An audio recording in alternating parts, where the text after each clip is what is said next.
Olá, a aula de hoje é sobre Egito Antigo, o Império Egípcio da Antiguidade. Contudo, antes que surgisse o primeiro faraó egípcio por volta de 3200 a.C., precisamos entender como esse império se formou.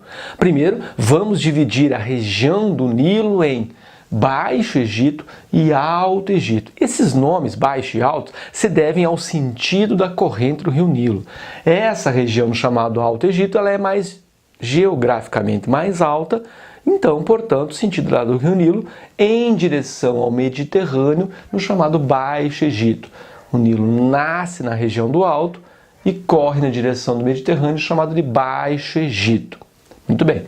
Alto Egito, região rural, região agrícola, baseado nas cheias regulares do rio Nilo, que fertilizavam as margens do Nilo, formando uma fazendinha de mais ou menos 30 mil quilômetros quadrados de área fertilizada pelo chamado humus. A água trazia esse fertilizante, inundava as margens, tornava possível a agricultura. Já o Baixo Egito é a região urbana, por onde se escoava a produção, e o Egito vai acabar fazendo trocas comerciais com outros povos a partir do chamado delta do rio Nilo, que é onde o rio deságua no Mediterrâneo, formando essa figura geométrica de um delta.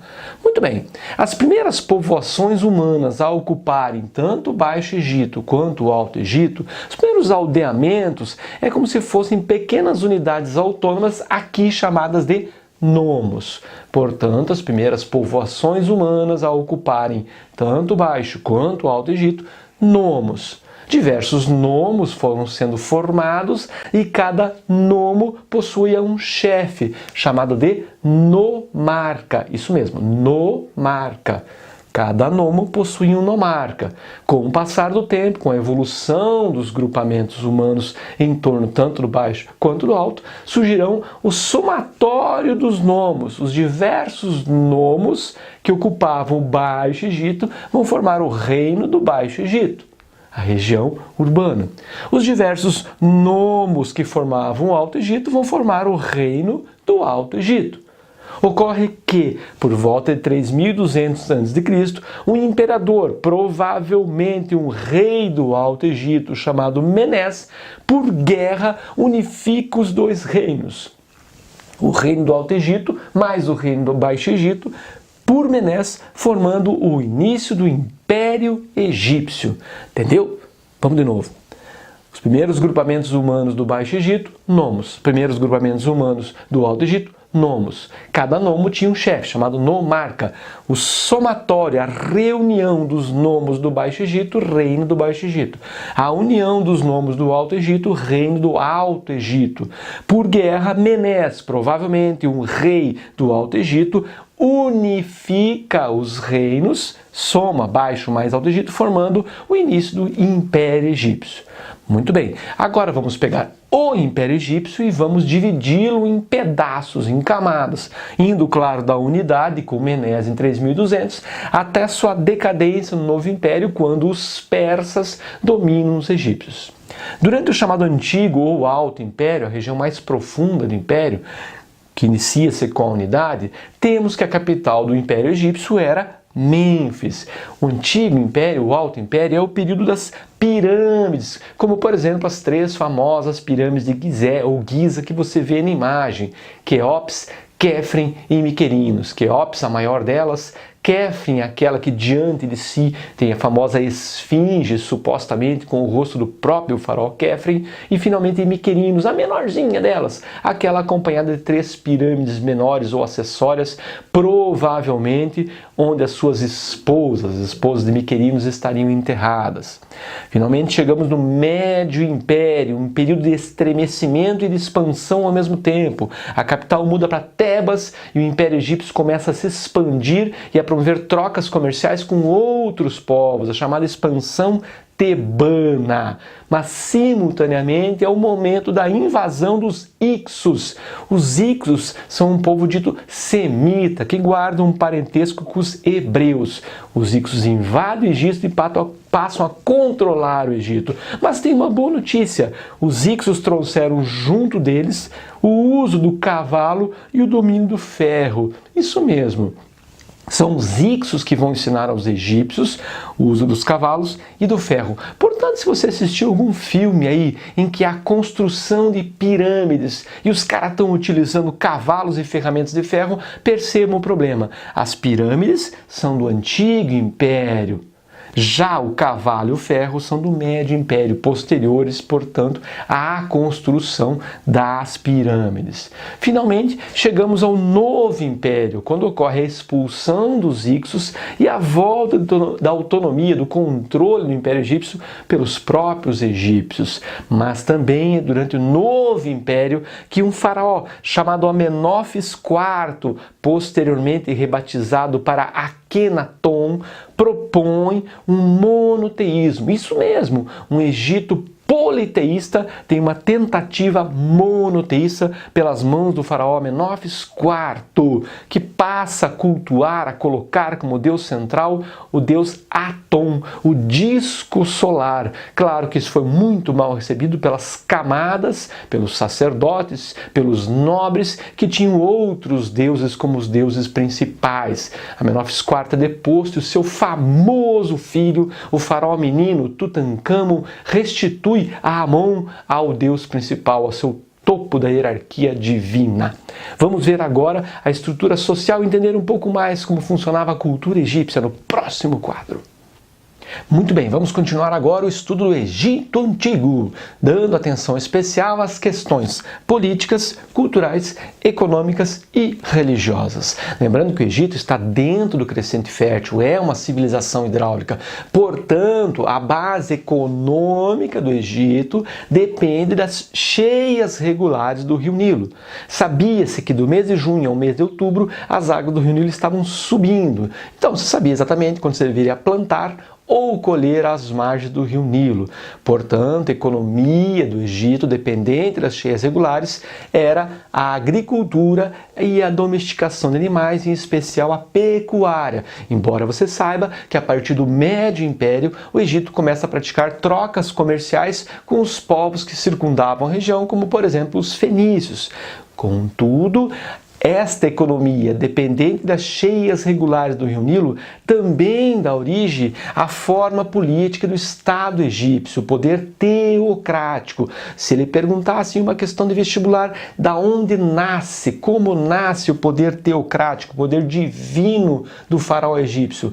Numa relação direta com o poder, com a capacidade de irrigação das cheias regulares do rio Nilo. Traduzindo, o faraó tinha responsabilidade divina de fazer o rio subir ou o rio descer. Se isso não acontecesse, o poder divino do faraó era questionado. Veja bem, as cheias estão relacionadas à economia e também estão relacionadas à origem do poder teocrático no Egito. Culturalmente, nós conhecemos dois grandes momentos da cultura egípcia: as famosas múmias, o processo de mumificação, e as enigmáticas escritas egípcias. O processo de mumificação, contudo, nem sempre foi sob a forma piramidal, nem sempre foi tão moderno assim, se é que se pode dizer isso. A mumificação original, no chamado período pré-dinástico, na época dos nomos e dos reinos, antes da unificação por Menes, antes do surgimento do Império, era através de covas. Isso mesmo, você jogava o cara na areia e o sal e o sol faziam um trabalho de mumificação natural. No Antigo Império, contudo, surgem os enterramentos sob a forma piramidal. As pirâmides, pertencentes ao Antigo Império, são formas de enterramento, quando o processo de mumificação deixou de ser algo primitivo, como na época das covas, para ser algo mais avançado, extrair do corpo qualquer órgão, qualquer líquido que pudesse fazer o cadáver apodrecer. A sua conservação se deve à mitologia de que esse indivíduo voltaria à vida e precisaria do seu corpo e dos seus objetos pessoais que eram enterrados com ele. Curiosidade, repare que toda forma de enterramento no Egito Antigo, sejam as primitivas covas, sejam as mais modernas pirâmides ou ainda mais modernas tumbas do Médio e do Novo Império, todas elas se localizam à margem oeste do rio Nilo. Rio Nilo, margem oeste. Por quê? Porque é onde o sol, entre aspas, morre. E é onde ocorreria o renascimento desses indivíduos enterrados, seja em covas, pirâmides ou tumbas. Todos eles renasceriam do lado leste, porque é onde o sol nasce. Essa mesma é a analogia. Enterra-se do lado oeste, porque é onde o sol morre, renasce do lado leste, que é onde o sol nasce todo dia. Daí a mitologia do lugar, da posição dos enterramentos. Além disso, o elemento cultural também muito conhecido é a escrita egípcia. A mais famosa e enigmática, os hieróglifos egípcios. Hiero sagrado, glifo escrita, portanto a escrita também era algo teocrático, sagrado. O domínio da escrita estava ligado à divindade e ao poder. E por último, as escritas menos conhecidas, hieráticas e demóticas.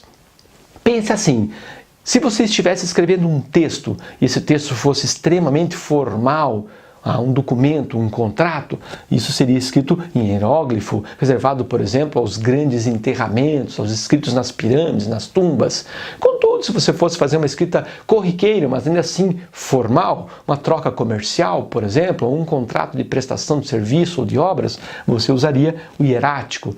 Se você fosse usar uma escrita mais sintética, mais cotidiana, mais vulgar, você usaria o demótico. Isso mesmo, os egípcios tinham 3 formas de escrita: hieróglifo, hierático e demótico. Claro que você deve lembrar disso que você está vendo aí. A pedra de Roseta, com quase 1,20 m de altura, ela representa o gabarito que Champollion, em 1822, utilizou para traduzir as escritas egípcias. A pedra de Roseta contém a mesma inscrição em hieróglifo, demótico, línguas desconhecidas até então, no século XIX, e grego, que era uma língua conhecida. E aí sim Champollion foi fazendo o gabarito, a troca, o grego conhecido, o hieróglifo e o demótico, e finalmente pôde-se iniciar as traduções da escrita egípcia.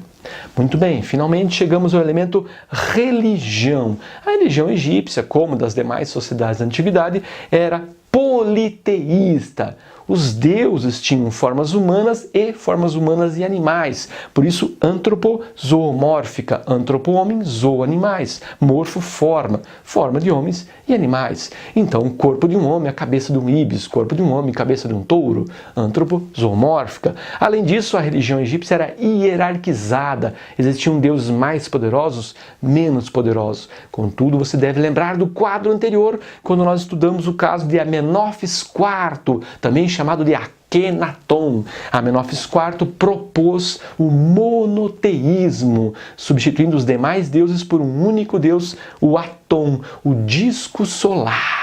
Claro que isso não foi nada bem recebido pelos sacerdotes dos demais deuses. Amenófis IV, ou Akhenaton, foi deposto e seu filho, o famoso faraó menino Tutancâmon, assume o poder e restitui o culto a Amon como sendo Deus principal, mas não mais um Deus único. Ou seja, tentativa monoteísta com Amenófis IV, logo a seguir a restituição do politeísmo. E enfim, a divisão estamental da sociedade egípcia.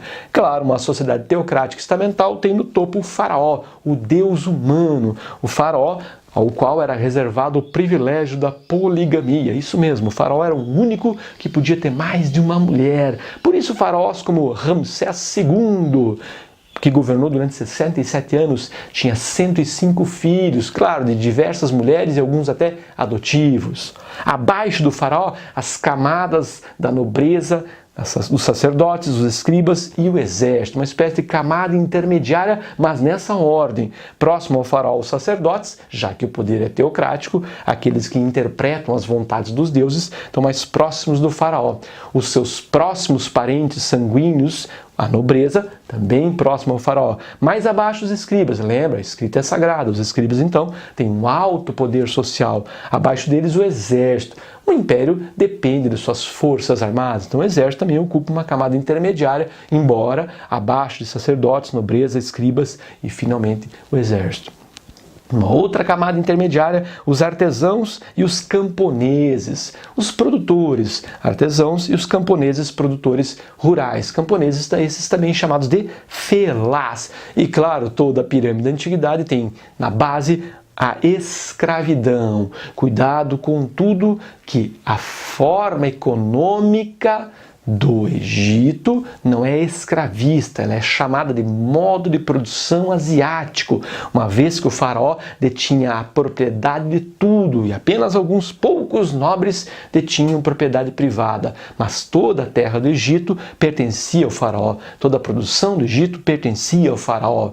Quando um cara, um imperador, um rei controla toda a terra e toda a produção, é dito modo de produção asiático.